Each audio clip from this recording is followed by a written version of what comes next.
This car made 1,140 wheel horsepower. Brensby did the install on this. We filmed that, if you want to go check out that video.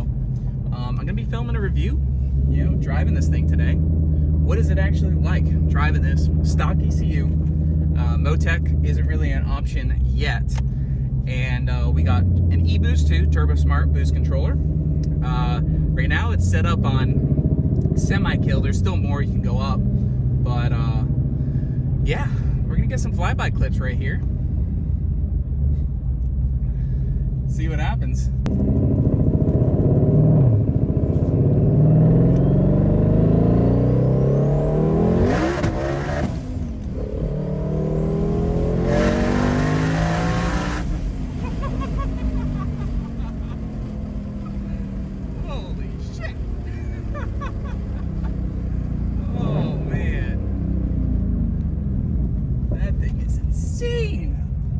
Hopefully we got the tires hot now.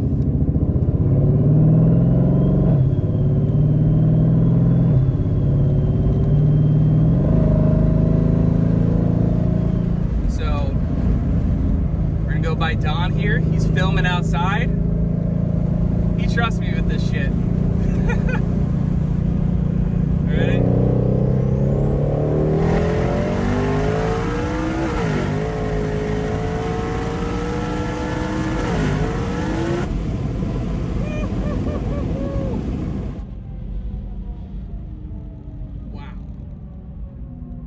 That's pretty over the speed limit. Mexico, of course. Oh.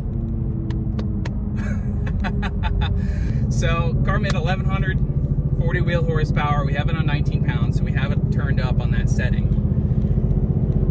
Man, freaking ripper. When the wastegate opens,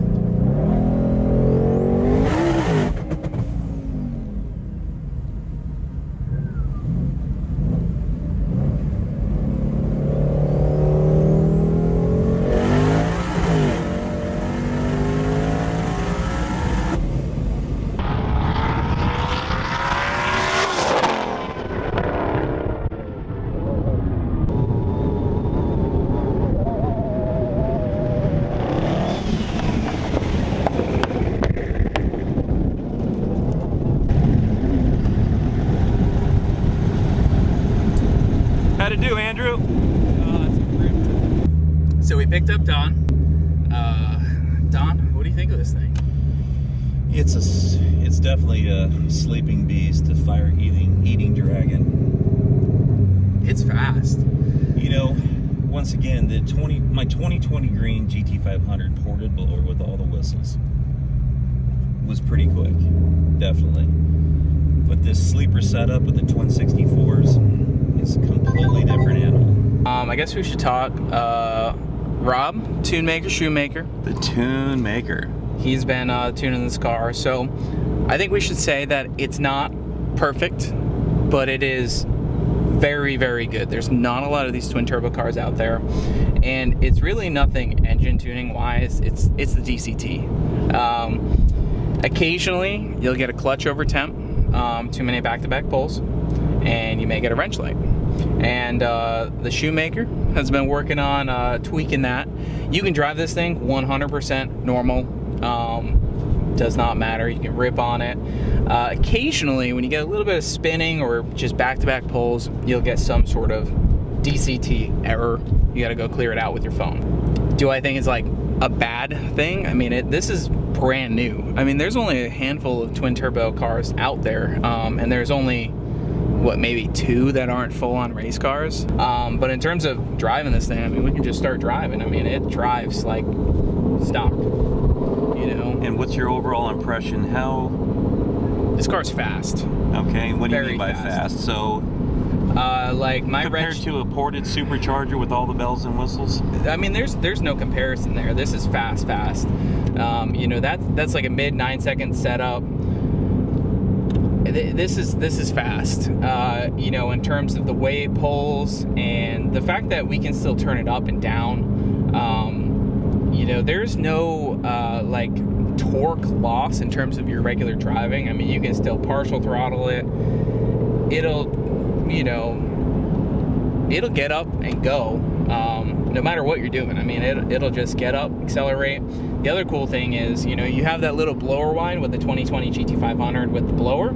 You get turbo whistle with this, which I think is significantly better.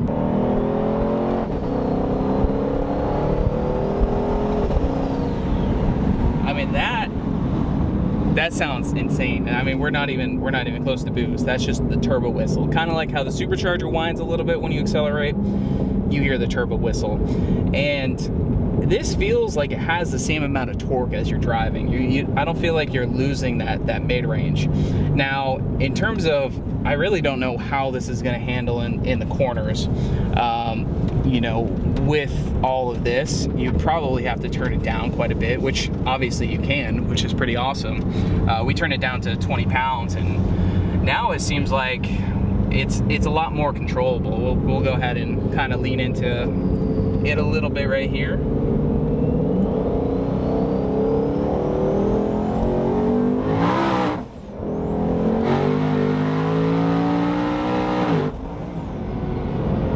A lot more controllable at the lower boost.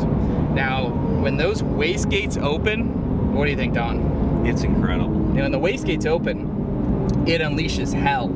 And the wastegates actually sound like even more wild at the lower boost. I don't know if you noticed that, but the wastegates just sound insane. All right, so I have this queued up. See, we were just on 20% duty cycle. We were at 47 when we did those flybys where it's just kind of ripping the tires off. I'm curious to see what it's gonna do on gate. So we're gonna go ahead and put duty cycle right there at 0. And I believe we hold both of these, right? Yeah. This should be gate pressure. We haven't really seen turn down what the car does, and I'm kind of curious for, like, if Don brings this to the tail of the Dragon or something like that, what's it gonna do turn down? Because you obviously don't want a 1000 wheel in the corners. So yeah, let's go Okay, test so it just out. as a recap, we have 12-pound springs. 12-pound springs.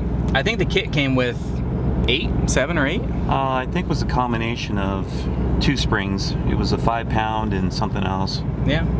So 7-pound, a 5 and a 7-pound spring. So this is the least we can turn it down on E85 without changing the tune. If you didn't know, turbo cars, you can up and you can decrease and increase boost on the same tune, especially because this is speed density based, has map sensors. So yeah, we'll see what it does on gate.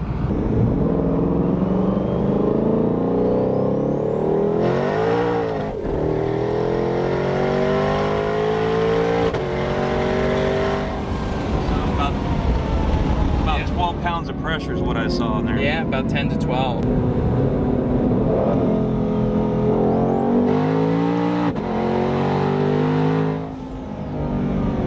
Yeah, that almost feels like just a ported blower boosted car right there. The sound is so different and the power delivery is so different, but can we go down this road? You can.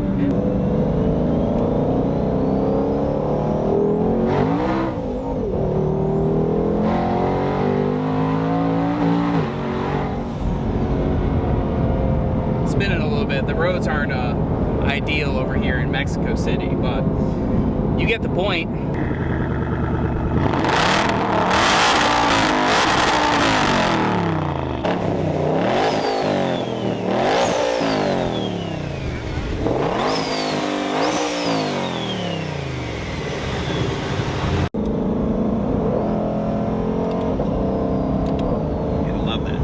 Turbo whistle there, huh? You get a little turbo whistle.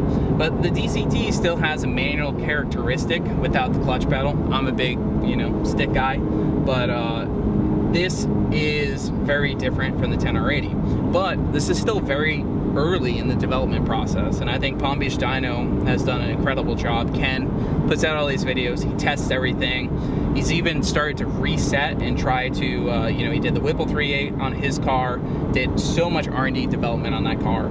He bought another one, and now he's doing some 93 octane testing for people that don't have E85, and what can you really push without danger to manifold and melting down some pistons. And then now he's putting a twin turbo on his car with stock ECU.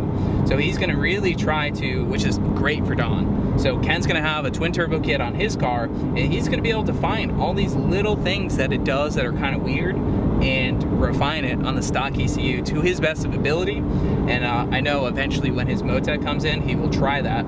I think one of the cool things about Motec is you could potentially leave your stock ECU in place and plug in the Motec. You can switch back and forth too, which will be great for Ken because, you know, with the way that works. That's how my GT500 is. If I put my stock ECU in the Motec, zip tied them right together, I could unplug the 3 plugs, plug them in, and I could go right back to stock ECU.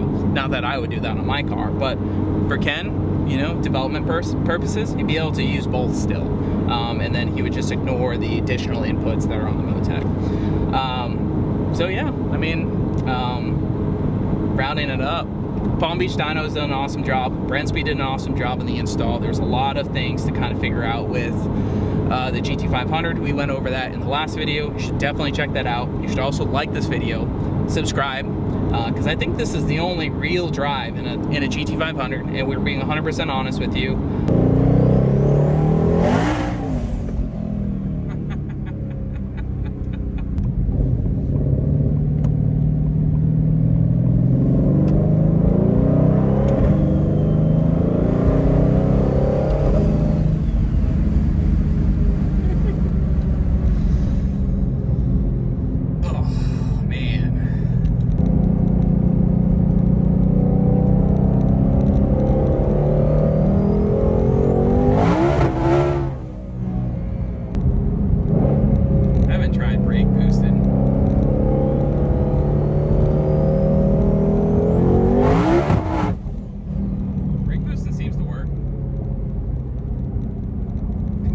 So aggressive. This is turned down a little bit, I think like 30% duty cycle or something, but it is so violent, so aggressive.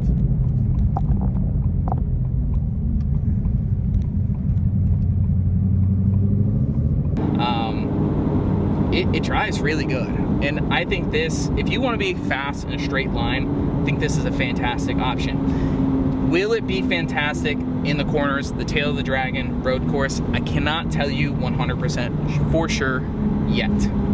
But does that mean we got to do a tail of the dragon trip? We need to do a tail of the dragon trip. Oh man, as soon as it gets warmed up, I mean, it's 45 degrees. So, but you've just seen me talk to you. I got this thing in auto mode and I'm just driving it like normal. It drives, you know, really good.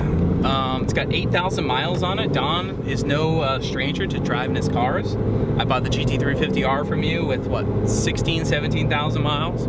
I put that up to 22,000, and Don will put this thing to the test on the street, because I think that's really important. That's what everyone wants to know, is how does this thing really react on the street, the driving, the wide open throttle pulls, boost controller up and down. And there's a lot left on here. We can make some more power, but I think we should let Ken get his on his car, see what he does with his, and then I'm sure the tweaks will get carried down to you, right? Absolutely. So overall, hit the like button, comment, subscribe if you're new.